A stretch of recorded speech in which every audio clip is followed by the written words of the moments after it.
அமாவாசை என்பது திதியோடு சம்பந்தப்பட்டது. திதியிலையும் பஞ்சாங்கங்களிலே திதி ஒரு நாளும் சிராத்த திதி இன்னொரு நாளும் நேரமும் போட்டிருப்பார்கள். அம்பே நாடுக்கு ஒரு நாளும் தாய் நாடுக்கு ஒரு நாளும் இருந்து வருவதை பார்க்கலாம். இது பொதுவாகவே தைப்பொங்கல், புத்தாண்டு, கந்தசஷ்டி போன்ற நாட்களில் எல்லாம் தாய்நாடு அல்லது இந்தியா போன்ற நாடு ஆசிய நாடுகளுக்கும் புலம்பெயர் நாடுகளுக்கும் வேறுபாடு வருவதை நாங்கள் அவதானித்துக் கொண்டு வருகிறோம். முக்கியமாக ஒரு பகல் பொழுதை 5 பிரிவாக பிரித்து 4வது பிரிவிலே எந்த திதி நிற்கிறதோ அந்த திதியினுடைய சிராத்தங்கள் அவையெல்லாம் அன்றே பகல் செய்ய வேண்டும் என்றது ஒரு முறை. அந்த வகையிலே இம்முறை இந்த ஆடி அமாவாசை ஆகஸ்ட் மாதம் 3ஆம் தேதி சனிக்கிழமை புலம்பெயர் நாடுகளுக்கு வந்து சேருகிறது. அதேவேளை ஆசிய நாடுகள் தாய்நாடு அல்லது இலங்கை இந்தியா நாடு போன்ற நாடுகளுக்கெல்லாம் ஆகஸ்ட் மாதம் 4ஆம் தேதி ஞாயிற்றுக்கிழமை அந்த திதியினுடைய வியாபகம் இருக்கும். இதனாலே இந்த திருக்கணிதம் பாக்கியமாக 2 பஞ்சாங்கங்களும் புலம்பெயர் நாடுகளுக்கு கணிக்கின்ற பொழுது ஆகஸ்ட் மாதம் 3ஆம் தேதி என்று அவர்கள் கணித்து போட்டிருக்கிறார்கள். அதே அவர்கள் தான் ஆகஸ்ட் மாதம் 4ஆம் தேதி ஞாயிற்றுக்கிழமை ஆசிய நாடுகளுக்கு இலங்கை இந்தியா போன்ற நாடுகளுக்கு ஆஸ்திரேலியா போன்ற நாடுகளுக்கு போட்டிருக்கிறார்கள். இப்போ இதிலே சில பேருடைய கேள்வி என்ன என்று கேட்டால் தாய்நாட்டில் செய்கின்ற பொழுது அதே நாளில் இங்கே செய்தால் என்ன என்று கேட்கிறார்கள். அது சாதாரணமாக கேட்க வேண்டிய கேள்வியும் தான். ஆனால் இதைத்தான் நாங்கள் முன்பும் மாதப்பிறப்பு வருகின்ற பொழுதும் சொல்லியிருக்கோம். இந்த உண்மையிலேயே எங்களுடைய ஆடி மாதப்பிறப்பு நேற்றைக்கு பல இடங்களில் செய்து விட்டார்கள். ஆனால் அந்த சூரியன் போகின்ற அந்த பிரவேசம் பண்ணுகின்ற நேரத்தை பொறுத்து முதல் நாளோ அடுத்த நாளோ என்று தீர்மானிக்கப்படும்.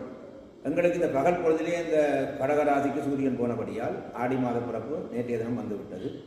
எங்களுக்கு பின்னேரம் 3-4 மணிக்கு போனால் அவர் 2 விடும் என்றபடியாக அவர்கள் அடுத்த நாள் செய்வார்கள். இது பொதுவாக தைப்பொங்கல் சித்திரை புத்தாண்டு வருகின்ற ஒரு பொது விடயம். சரி, இப்போ இந்த ஆடி அமாவாசை என்பது முக்கியமாக ஒவ்வொரு அமாவாசைக்குமே பல வீடுகளிலே பெரியோர்கள் எல்லாம் தர்ப்பணம் பண்ணி வழிபாடு செய்வார்கள்.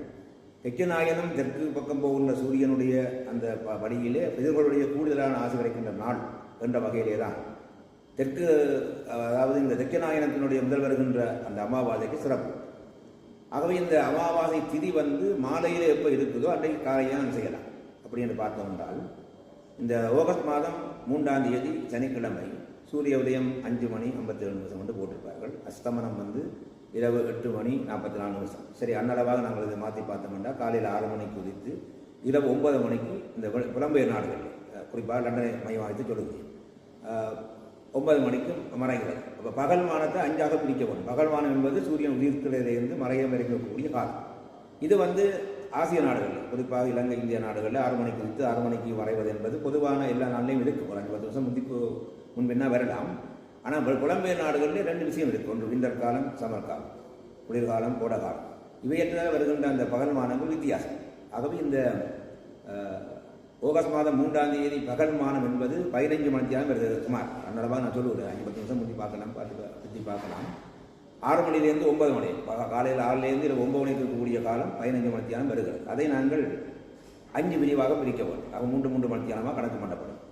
முதல் 3 மணித்தியாலங்கள் உசத் காலம் என்றும், அடுத்த சங்ககாலம் என்றும், அடுத்த 3 மணித்தியாலம் மாத்தியானம் என்றும், அடுத்த 3 மணித்தியாலம் தான் அபராணம் அல்லது குதபகாலம் என்றும், நிறைவான 3 மணித்தியாலங்கள் அந்த பகல் பொழுதிலே சாயாந்திரம் அல்லது சாயாந்தம் என்று சொல்லுவார்.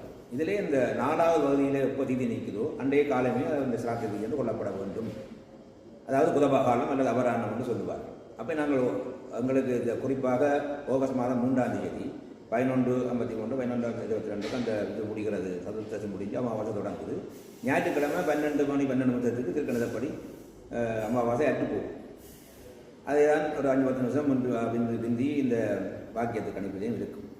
எதுவாக இருந்தாலுமே இந்த ஒரு சனிக்கிழமை 12 மணிக்கு மேலே தான் அந்த அமாவாசையினுடைய திதி நிற்கிறது. ஞாயிற்றுக்கிழமை 12 மணிக்கு பிறகு இல்லை. அப்படி பார்த்தீங்கன்னா ஒரு புலம்பெயர் நாடுக்கு நான் கொடுக்குறேன். குறிப்பாக லண்டனை வச்சுட்டோம்னா மற்ற நாடுகளும் ஒரு மத்தியானம் கூடும்.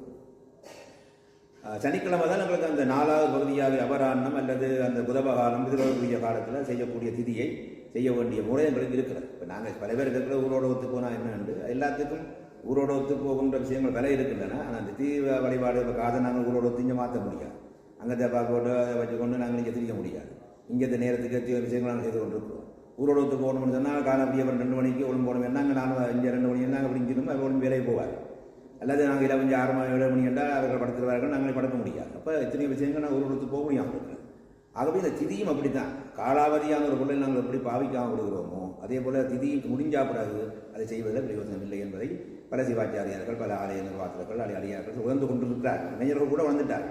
அதனால இப்போ புலம்பெயர் நாடுகளிலே அதற்காக கணிக்கப்பட்ட பஞ்சாங்கங்களை பின்பற்றி கொண்டு வருகின்றவர்கள் சரியான முறையை செய்ய வேண்டும் என்று விரும்புகின்றவர்கள் சனிக்கிழமை ஆகஸ்ட் மாதம் 3ஆம் செய்வதுதான் சிறப்பு. ஏனென்றால் அந்த அண்டை இன்னொரு விதி போட்டிருக்கிறார்கள்.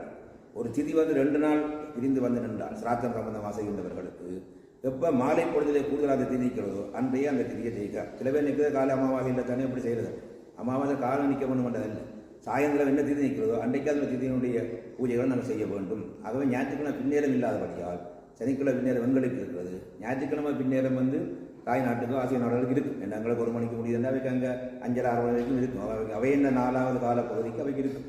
ஆகையினாலே தயவு செய்து இந்த வெளியில் புலம்பெயர் நாடுகள் உள்ளவர்கள் உங்களுடைய ஆலயத்தில் இருக்கக்கூடிய சிவாச்சாரியர்கள் நிர்வாகத்திற்கு தொடர்பு கொண்டு கூடுதலாக எல்லா ஆலயங்களுமே ஆகஸ்ட் மாதம் 3ஆம் சனிக்கிழமை அமாவாசை என்று 2 பஞ்சாங்கமே போட்டுக்கிறார்கள் என்ற வகையிலே ஒரு திருப்தி.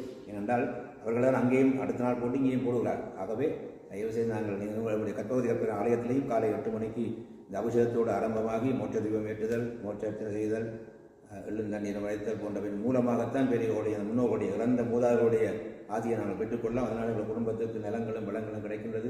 பிள்ளைகளுடைய கல்யாண சம்பந்தங்கள், பிதிர்தோஷங்கள் நீங்குகின்றன, பிதிர் சாபங்கள் நீங்குகின்றன என்றெல்லாம் கருடவாமல் கொண்டு எல்லாவற்றிலையும் போட்டிருக்கிறார்கள். அந்த வகையிலே நாங்கள் ஒரு செய்தியை மாற்றம் சொல்ல வேண்டும் என்றால் நாங்கள் ஊரில் உள்ள மாதிரியே இங்கே செய்ய வேண்டும் என்று நினைக்கிற அந்த சிந்தனையில் இருந்து நாங்கள் மாறும் விடுபட வேண்டும். ஏன்னா அந்த நேரம் வேறு இந்த நேரம் வேறு என்பது உங்களுக்கு அது பொதுவாகவே தெரியும். ஆகவே நாங்கள் பல விடயங்களை இந்த நாட்டுக்கு ஏற்ற மாதிரி எப்படி அந்த சூழல் செய்கின்றோமோ, காசுகளை கொண்டு வாக்குறுதிகளை கொண்டு நடைமுறை சட்டங்களை கொண்டு அதே மாதிரி இந்த சட்டங்களும் விதிமுறைகளுக்கு நாங்கள் பின்பற்ற வேண்டும் என்பதை தெரிவித்து கற்பகதி கற்பக திருவள்ளுவர் கிடைத்து உங்களுடைய பெற்றோர்களுடைய முன்னோர்களுடைய ஆட்சி கிடைக்க பிரார்த்தித்துக் கொடுக்கிறோம்.